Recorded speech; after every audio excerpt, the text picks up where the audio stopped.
Okay, so we've got now the list already done. What we want to do next is to create a padlock screen, which is going to appear over the top of the list, and then after that we will integrate the fingerprint recognition and the backup pin dialog.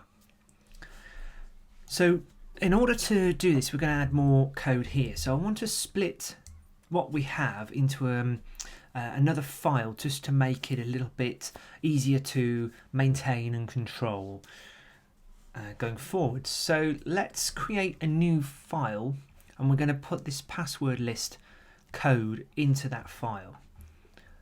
So if I create one called password list, and we don't have to have spaces, it's up to you, but just for this I'm going to use spaces.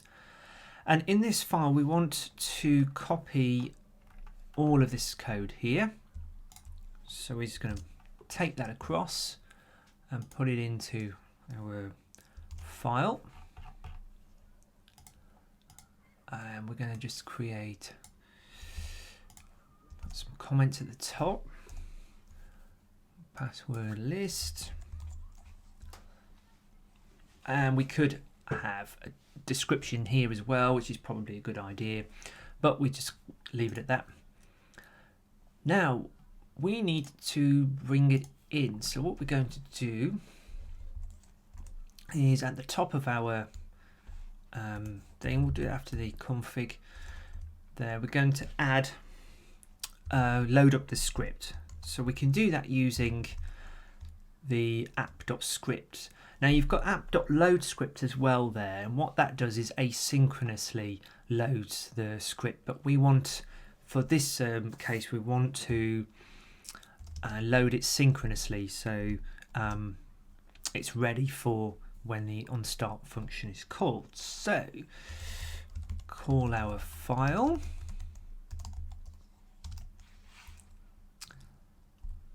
and that should be good, and then in our onStart we're calling the function which is in here. So if we try running that, oh sorry, password list not found. I think we need a file.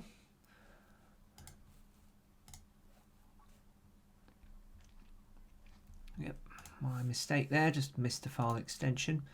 So if we run it now, we have the list as before, but now we've just moved all that code into another file, which makes it a little bit easier for, as I say, future code creation. And I would probably recommend you not using spaces here and just using underscore or dash or something, or none at all. But for now I'll just use it, just to show you can use it. It's just passing a string, so you can call it if you want.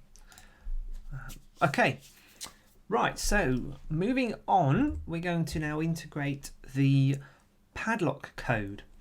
So what I'm going to do is I'm going to paste it just in here like I did with the password list, and we'll move it afterwards, just so I can show you in one area what it's doing and how to do it.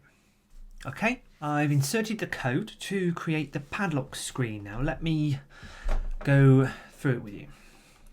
It's quite simple really. We're going to create a layout container where we're going to put a title, a big one, using the MUI control called create text jumbo. It just creates large text.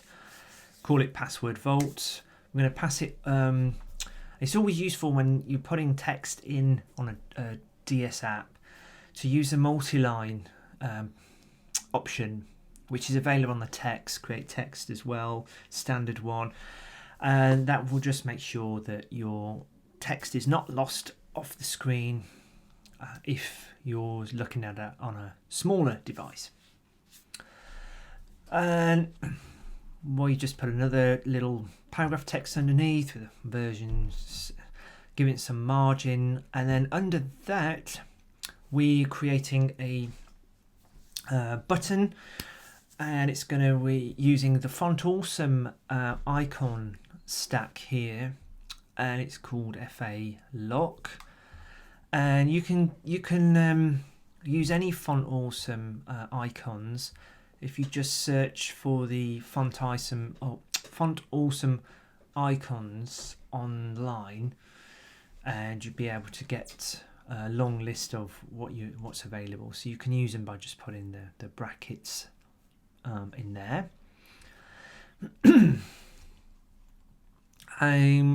What I've done here is attached a touch event for now, and what that will do is what we're going to do is call the actual create password list function. So at the moment we have got it in the onStart function. What we want to do is replace this with this one. So when we start the app up, we want to show this padlock screen rather than the password list. So if I just go and do that now, so if I replace this with this method, and what I'm going to do is use copy paste.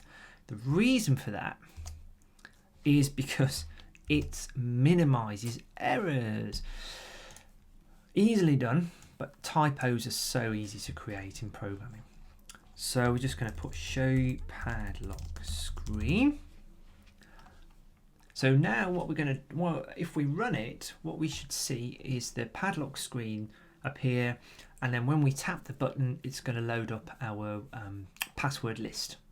So let's give that a go and see what happens. So we'll press the play. Up comes the password vault. There we are, the large screen, and we have our padlock and just a little message underneath. If we tap this padlock, we should get the list appear. There we go. Now, as you can see, it's appeared, but we've still got the old, the padlock still there appearing.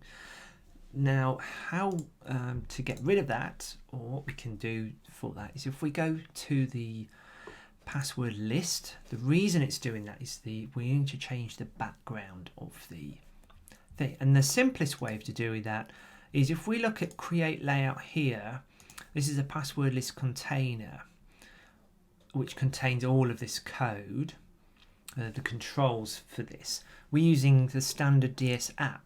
If we just change that to use the MUI control layout and run that, you'll see that that will actually give us the background now, what we need.